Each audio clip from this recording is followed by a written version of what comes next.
Let's chika, Donnie, pinagamit na ang apelyido niyang Pangilinan sa nobyang si Bel Mariano. Tinanong kasi ang aktor na mga Sauzawera at Daldalera kung sa tingin niya ba gagamitin din soon ni Bel ang apelyidong Pangilinan.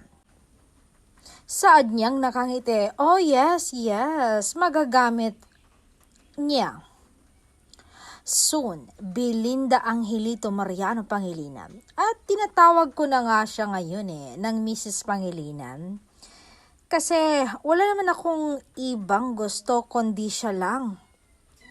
Nanliligaw pa lang ako sa kanya, nakikita ko nang siya ang magiging asawa ko.